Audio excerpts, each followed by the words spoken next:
Greetings everyone, my name is Elecrab and welcome back to my Let's Play of Mega Man Unlimited. In the last part, I showed off 2 extra paths, collected an extra E-Tank, and defeated Yokuman. In between the episodes, I decided to grind out for some extra bolts, so I can get a lot of shock guards and beat calls, as well as get 2 of calls for Eddie. The reason for this is that we're going to Wily Fortress, so might as well stockpile up on everything. Note I didn't max out my E-Tanks, as I'll be getting one soon enough. But without further ado, it's time to go visit the new Wily Fortress, which is in this case in terrible condition, as Proto Man was saying. And like the boss gates before, Wily symbol is crossed out. The first stage of Wily's Fortress is essentially a climb and jet segments. And we're starting in the outskirts as usual. Apparently Wily's investing quite a bit in the power lines. The first segment consists of a lot of bomb attackers, missile attackers, as well as mines in the ground, copter cannons, only one Red Guardian coming up, as some crushers here, and of course the usual escape bots. So be cautious when moving forward. But really the most hazardous items here are the mines, because if you're paying too much attention to the missile and bomb attackers from above, you'll get hit by them. To reach this ladder, you must use glue blocks or a combination of rush coil and glue blocks. Starting from this fortress, we'll notice that the fortress will force us to use some of the special weapons in order to progress, which is fine by me. It really helps the players forces players to use their special items, like here. In order to pass these sections, you must use the rush jet. Otherwise, there's no way you can pass these spikes without actually taking damage and having to use a shock guard. Or instantly dying, of course. Really here to tell you S's are not too much of a problem. Just keep traveling up the ladder and these metal lasers aren't hard to take care of.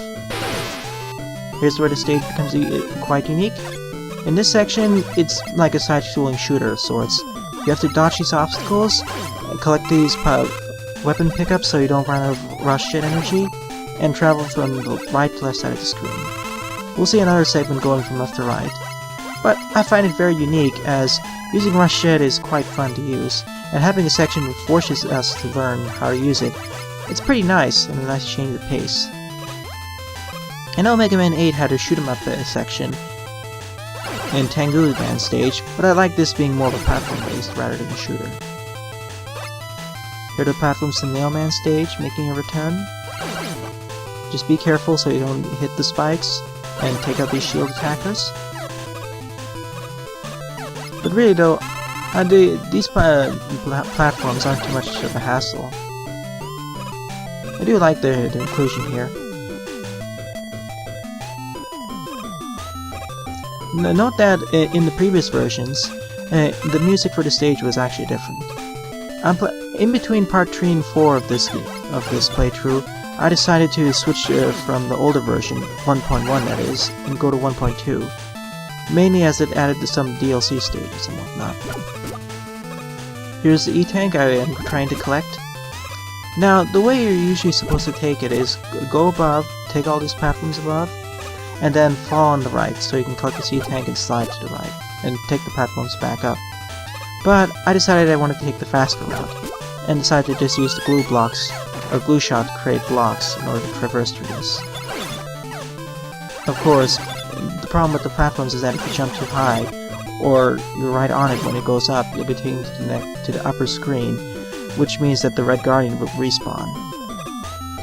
And of course, if you jump up while it's going up and it goes outside the screen, it won't take you up, you'll just fall right through it. So make sure not to jump up when it's right at its apex.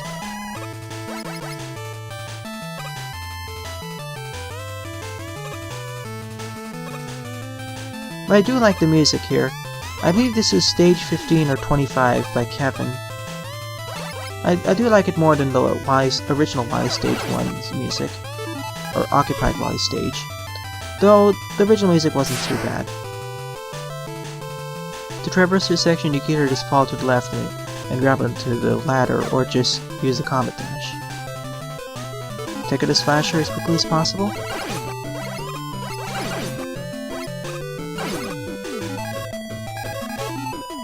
I decided to just take the safe route and use the comet dash, as I didn't know if I could make the jump. Although in retrospect I probably could have. Here's another one of those jet segments.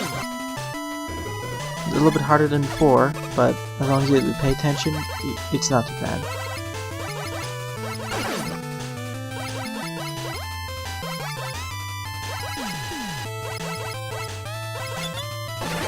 Here I kind of made a dummy move here and got hit by the metal laser. And of course, over here I either flew too low or too high, so I got stuck here. Now you can actually skip this entire segment with the man-powered platforms by just staying on Rush Jet carefully. But as I ended up making these mistakes, I ended up having to use these platforms as I didn't know if I had enough Rush Jet energy to make it. But anyways, with that, we're at the boss gate. And now we have a similar segment from Mega Man 2's Wily Stage 1 with the Mega Dragon. Of course here, instead of a Mega Dragon, we now have a MegaCrab. And here's the first boss of Occupied Wily Stage, the Elecrab. It only has 2 sets of attacks, really. One of which is where it creates a barrage of those 4 electric orbs, which will fire one by one to the right side of the screen in a certain randomized pattern. Just climb up and down the ladder to avoid it. His most dangerous attack is the one where he fires a lightning bolt at one of those 3 sets of ladders. Because if you're on the ladder, or fall onto the ladder when it's electrified, it'll most likely throw you into the pit below, so be very careful while traversing.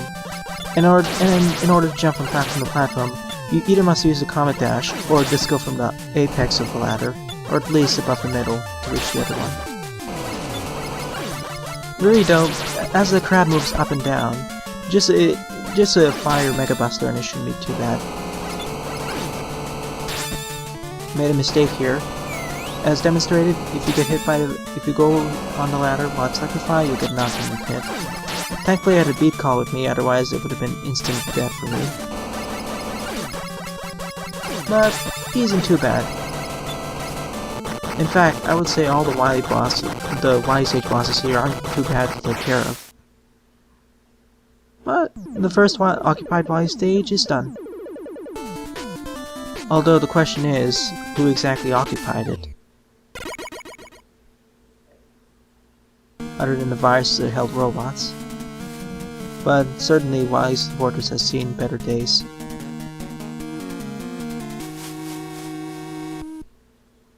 And now we're moving on to Occupied Fortress 2. Or Occupied Wily Fortress 2. Whereas the first one was more of a jet/movement section stage, here the stage is basically the water stage of this game. Well, it was the only water stage of this game, primary water stage of the stage, until version 1.2 came about with Waterfall Man. But we'll get to him in the extras. Over here in this segment we have those super cannons, electrodes, as well as bladefish. These super cannons aren't too bad to take care of, especially with the nail shield. The electrodes are more of a danger, as it's somewhat hard to hit them without the jet missile, nail shield, or any attack you can shoot up, or the Yoku attack if you have it. But really though, the main hazard of this stage is the combination of bladefish, other enemies, flashers especially, and the spikes and bottomless pits. I strongly suggest you get a lot of spike boots, or shock guards as they're called, so you don't get instantly killed like there. I do like that this game actually included a shop system which actually included shock guards and beat calls, as if a player wants to, he or she can just line up with bullets and makes the experience much easier, if necessary, while speedrunners can skip that and just go directly to the final stages. And of course I do like that we have the comet dash, which makes several of these precision jumps more easy to do. Here we have another Repicurion, And these erupts. It's timer jumps and it shouldn't be too bad. More Met Swims. Kind of annoying. The Met Swims can only be destroyed when they reach the falling the apex of their trajectory jump and when they're falling.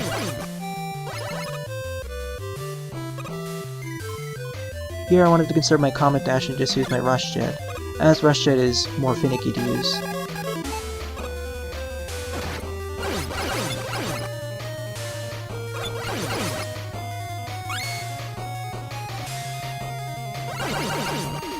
But really though, going back to the game, I'd like to talk about something else.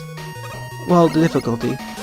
I touched upon it before, but in this, I would say the difficulty is rather balanced. I do like how the fortress stages are now incorporating elements from all previous stages. But my main complaint with this game, as I somewhat implied, is that the overusage of instant death traps. Whereas Mega Man Rock Force, at least in normal difficulty, in normal settings, it has a lot of traps, yes, but they tend to damage you, not instantly kill you. They tend to whittle you down. It's also similar to Mega Man Revolution as well.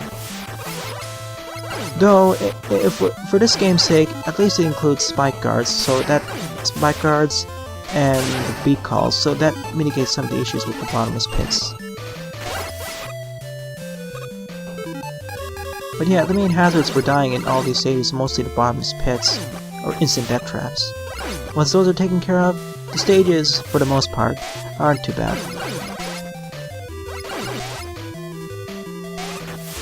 But I do like how the enemy placement and stage design both complement each other and create new challenges. Like this one. Before, when we fought those Electrods, we fought them in combo on stage where we had low gravity levels. Now we have to be more careful when trying to shoot them down so we don't actually get hit by their shocks. To collect that...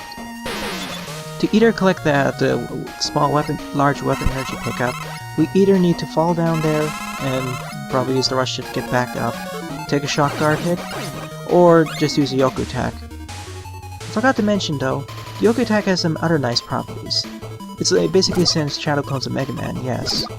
But what it also does is, those clones can home in on weapon pickups, or energy pickups of any kind, which will refill, well, itself, but once Mega Man's at full life, or weapon and life energy for that specific weapon, it will start to fill up the next weapon, which is out of weapon energy.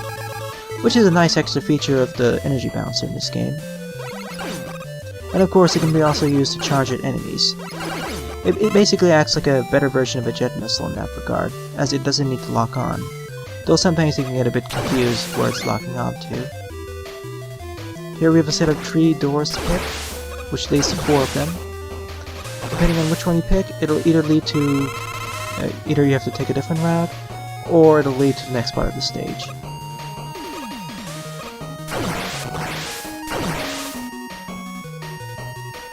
And of course you have to be a bit quicker because of all these flashers. If you took the left 2 paths, you would have gotten this E-tank.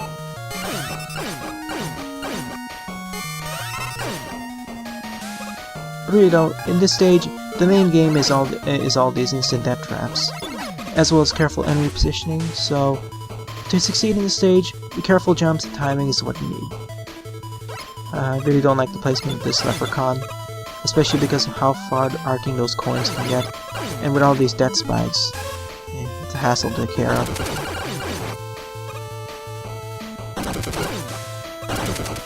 Thankfully the nail shield, when thrown, can actually pierce through shields, so that's nice.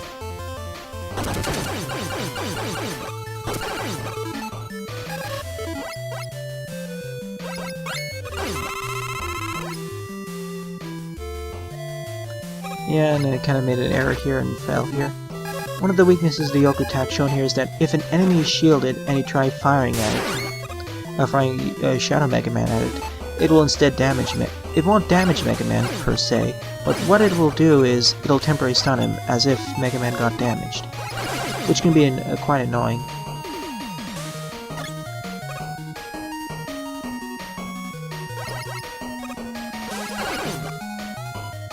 I do like the enemy variety of this stage. and the fact it's combining stage hazards from Nitro Man, Comet Woman, Glue Man, and I believe Tank Man as well. Oh, Yo-Yo Man, of course.